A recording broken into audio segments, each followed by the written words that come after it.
antara dampak-dampak dosa-dosa dan kemaksiatan annaha tuhditsu fil ardi anwa'an minal fasadi fil miyahi wal hawa'i waz zuru'i wath thimari wal masakin. Bahwasanya dosa-dosa tersebut memunculkan di atas muka bumi berbagai macam kerusakan yang mengenai air, udara, tanaman-tanaman, buah-buahan, bahkan tempat-tempat hunian. Qala ta'ala Dhahara al-fasadu fil barri wal bahri bima kasabat aydin nas liyudhiqahum ba'dhal ladzi 'amilu la'allahum yarji'un. Telah nampak kerusakan di daratan maupun di lautan akibat ulah perbuatan tangan-tangan manusia. Allah nampakkan kerusakan tersebut liyudhiqahum, agar Allah membuat mereka merasakan ba'dhal ladzi 'amilu, sebagian dari dampak yang mereka lakukan. La'allahum yarji'un, semoga mereka sadar. Ini dalil yang sangat tegas bahwasanya seluruh kerusakan yang terjadi di atas muka bumi terkait dengan air, terkait dengan udara, terkait dengan tanaman, terkait dengan buah-buahan, terkait dengan lokasi hunian, semuanya adalah akibat maksiat. Mungkin seorang ketika bermaksiat dia tidak menentukan apa sih saya cuma satu orang bermaksiat, apakah maksiat saya akan pengaruhi kejadian atau peristiwa-peristiwa alam. Yang berpikir seperti itu mungkin bukan kita sendiri atau bukan dia sendiri. Semua orang melakukan maksiat tidak memikirkan akan hal ini, tapi ketika terakumulasi begitu banyak orang bermaksiat, maka terjadilah apa yang terjadi.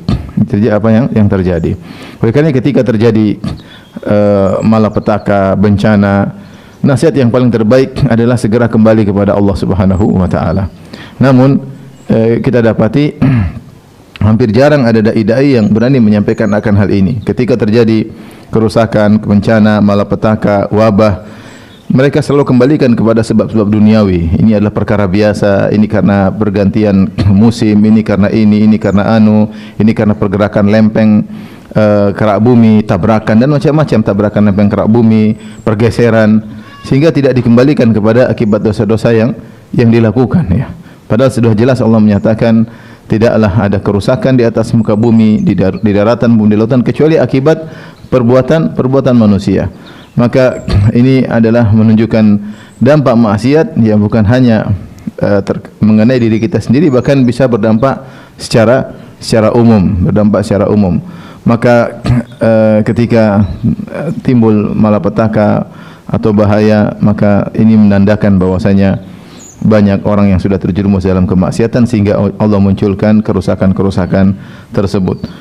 Kemudian juga Ibnu Qayyim berkata, wa min ta'thiril ma'asi fil ardi, dan di antara dampak maksiat di atas muka bumi, ma yahillu biha minal khasfi waz zalazil wa yamhaqu barakataha. Apa yang menimpa di atas muka bumi berupa al-khasf. Al-khasf itu lengser, ya, begitu lengser orang tenggelam dalam bumi. Waz zalazil itu gempa. Wa yamhaqu barakataha, dan Allah menghilangkan keberkahan bumi itu sendiri. Waqad marra Rasulullah sallallahu alaihi wasallam ala diyari Thamud. Dalam hadis yang sahih Rasulullah SAW pernah melewati lokasi hunian kaum Thamud, yaitu kaumnya Nabi Saleh yang bermaksiat kepada Allah, yang menyembelih ontanya Nabi Saleh. Famana'ahum min dukhuli diyarihim, maka Rasulullah SAW melarang para sahabat untuk masuk ke dalam hunian mereka, lokasi hunian mereka, illa wa hum bakun, kecuali masuk dalam kondisi menangis. Demikian juga min syurbi miyahim, Rasulullah juga melarang untuk minum dari sumber air yang ada di lokasi hunian kaum Thamud tersebut. Wa minal istisqa'i min abarihim, demikian juga untuk mengambil air dari sumur-sumur yang masih tersisa di situ. Masih ada sumur-sumur, masih ada air, Rasulullah melarang untuk mengambil air dari sumur-sumur tersebut.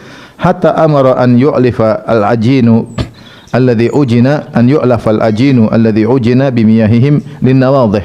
Sampai Nabi SAW menyuruh adonan roti yang sudah dibuat dari tepung, dari gandum, dicampur dengan air, maka jangan dimakan, tapi diberikan kepada onta-onta, dijadikan makanan hewan. Li ta'thiri syu'mil ma'siyah fil ma', karena maksiat itu punya pengaruh dalam air. Wa kadzalika syu'mudz dzunub fi naqsits thimar, demikian juga buruknya dampak buruk maksiat yang menyebabkan kurangnya buah-buahan. Wa ma tara bihi minal afat, dan juga apa yang kau lihat dari kerusakan-kerusakan yang ada. Sini seakan-akan Ibnu Qayyim memberikan dalil bahwasanya maksiat tidak terbatas hanya pada pelakunya saja, bahkan berdampak pada lokasi hunian pelaku tersebut. Bahkan pelakunya sudah lama meninggal dunia. Bukankah kaum Thamud sudah tewas sekian lama, mungkin ribuan tahun sebelum Rasulullah dan para sahabat melewati lokasi tersebut. Namun ternyata dampak buruk maksiat tersebut masih ada di lokasi tersebut, masih ada di sumber air yang ada pada di situ. Sampai Nabi SAW melarang sahabat untuk masuk. La tadkhulu masakinakum, la tadkhulu masakina qauman masakin alladziina dzalamu anfusahum. Ya, janganlah kalian masuk ke dalam tempat tinggal mereka. Ya. Illa an takunu bakin, kecuali kalian dalam kondisi menangis. Antusibahum an yusibakum ma asabahum. Khawatir, kata Nabi, akan menimpa kalian apa yang telah menimpa mereka. Jadi sampai di sini disebutkan oleh para ulama, kalau seorang masuk di lokasi hunian yang pernah diazab oleh Allah Subhanahu wa taala, dia hendaknya menangis. Kenapa? Kalau dia tidak menangis, dikhawatirkan apa yang menimpa kaum tersebut bisa menimpa orang yang masuk dalam lokasi tersebut. Bukan azab, tetapi bagaimana matinya hati, kerasnya hati. Yang kerasnya hati bisa menyebabkan azab di neraka jahanam.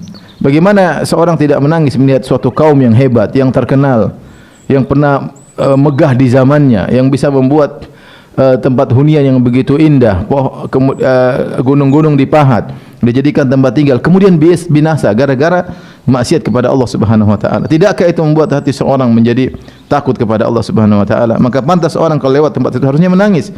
Kalau dia tidak bisa menangis dengan ayat Allah yang Allah tunjukkan di hadapan dia, tidak menangis, berarti hatinya bermasalah. Kalau dia tidak menangis, Nabi mengatakan an yusibakum ma asabahum. Aku khawatir menimpa kalian apa yang telah menimpa mereka, itu matinya hati. Ya. Oleh karenanya bayangkan maksiat yang begitu luar biasa dampaknya, tidak hanya menyebabkan pelakunya saja, bahkan sisa hunian pun masih memberikan dampak kemaksiatan. Memberikan dampak kemaksiatan. Sudah kita singgung juga perkataan Ibnu Katsir terkait dengan kaum Nabi Lut, yang Allah binasakan kaum Nabi Lut sampai jadilah lokasi hunian Nabi Lut menjadi tempat yang tidak ada kehidupan, kemudian menjadi tempat yang paling rendah. Ada yang menyatakan al-bahrul mayyit, laut mati, yang menunjukkan dampak maksiat luar biasa, bukan kepada pelakunya saja, bahkan kepada penghuninya. Bahkan orang yang mau lewat saja bisa terkena dampak maksiat tersebut. Maka seorang waspada dari melakukan kemaksiatan, karena maksiat punya dampak bahkan kepada bumi tempat dia tinggal.